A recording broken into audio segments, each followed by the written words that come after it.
السلام عليكم ورحمة الله وبركاته. يا هلا بالغاليين في المنتال جيم. المرة اللي فاتت اتكلمنا عن بداية شغل الكومبايلر وانه ازاي يعني بيقرا الملفات والكلام ده. طبعا الخطوة اللي فاتت ديت بتختلف من كومبايلر لكومبايلر او من لغة للغة. يعني ممكن انت تحط الفايلات بتاعت الكود بتاعك كلها في كوماند واحد، او ممكن تخليها في الكود نفسه. ده اللي بيحصل في راست او بايثون او كده. فلو انت عاوز تعمل لغة برمجة فانت لازم تلاقي طريقة ان انت تقرا بيها الملفات ايا كانت الطريقه دي ايه. وقلنا برضو ان الكومبايلرز الحديثه بتتكون من مرحلتين كبار اللي هما الفرونت اند والباك اند. والفرونت اند بتهتم بجزء السينتاكس والسيمانتكس، وجزء السينتاكس برضو فيه جزئين كبار تاني اللي هما الليكسر والبارسر. واحنا ان شاء الله النهارده هنتكلم عن الليكسر. والليكسر باختصار يعني تقدر تعتبره ان هو توكنايزر. كده انت سمعت عن ال LLM توكنز والكلام ده، وانه في حاجه اسمها توكنايزر اللي هو بتاخد التكست بتاعك وتحوله لمجموعه من توكنز. هنا نفس الكلام برضه، ان هو بياخد الكود بتاعك ويحوله مجموعه من التوكنز.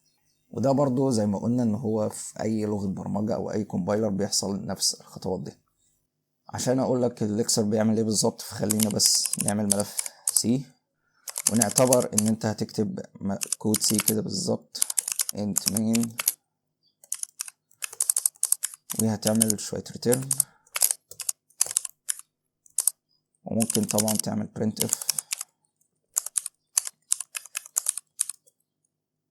تقول له مثلا hello world وكده. دلوقتي انت لو السي كومبايلر بيعمل ايه بالظبط مع ملف زي ده؟ هو بياخد الملف وزي ما قلنا ان هو لازم يطلع مجموعة من التوكنز، فهيعدي على الانتجر ده هيلاقي ان هو identifier او اسم. هو صحيح طيب ولكنه هو اسم، فهيقول لي كده بالشكل ده ان انت عندك int ودوت نوعه identifier. بعدين هيعدي على السبيس ديت ويقول لك ان انت عندك سبيس توكن. بعدين هيعدي على كلمة المين ويقول لك ان هي برضه نوعها اي دي. بعدين هيلاقي قوس مفتوح هيقول لك ان دوت نوعه سيمبل. بعدين القوس المقفول هيقول لك ان هو برضه نوعه سيمبل. بعدين سبيس، بعدين القوس دوت سيمبل، بعدين نيو لاين اللي هو end of line عشان بتنزل سطر، بعدين end of line تاني، بعدين printf ديت هتبقى identifier، بعدين symbol بالشكل ده القوس المفتوح. بعدين هيلاقي string literal اللي هو جملة نصية بين double quotes، هياخدها كده hello world /n ويقول لك ان ده نوع string literal. بعدين القوس المقفول اللي هو symbol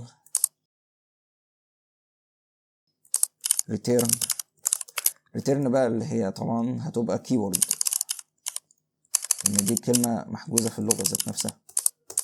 هي صحيح identifier ولكنها برضو identifier keyword محجوز في اللغة. بعدين الزيرو هيقول لك ان دوت number literal. بعدين semicolon هيقول لك ان هو نوعه symbol. بعدين end of line، طبعا في end of line هنا برضو قبل الريتيرن. ممكن تقول ان هو عندك 4 سبيسز في الحتة دي يعني، او ممكن سلاش تي برضو يعني اللي هو يعني كلها سبيس يعني في الاخر. بعدين هتقفل القوس دوت هيقولك ان هو سيمبل. فالليكسر يعني مهمته ان هو بيطلع list of tokens، بياخد الفايل ويحوله list of tokens بحيث ان هو يبقى عارف ايه هو التوكن القيمة بتاعته والنوع بتاعه سواء identifier او symbol او keyword. طبعا هنا البرنت اف برضه نوعها identifier. فمهمة الليكسر ان هو بس بيتأكد ان السينتاكس او الرموز اللي انت بتكتب بيها اللغة صحيحة، مش مهتم بالجرامر خالص، يعني مش فارقة مع الترتيب اللي انت بتكتب بيه. هو بس هيطلع لك الايرورز اللي بتهتم بالرموز دي. يعني مثلا لو انت جيت ونسيت تقفل السترنج هيقول لك ان انت ما قفلتش السترنج، ولكن مش مهمته انه يتحقق ان انت كاتب كود صح او كود هيشتغل ولا لا. هو مهتم بس بالسكوب دوت ان الرمز اللي انت تكتبه بيبقى صحيح في اللغة، فلازم تقفل السترنج بالشكل ده. كذلك برضو الليكسر بيعرف فين الكومنتس موجودة، يعني لو حطيت كومنت هنا هو بيبقى عارف او مصنف ان البتاع دوت هو كومنت، كذلك الكومنت دوت هيصنفه ان هو delimited كومنت. دي مهمة الليكسر باختصار شديد جدا.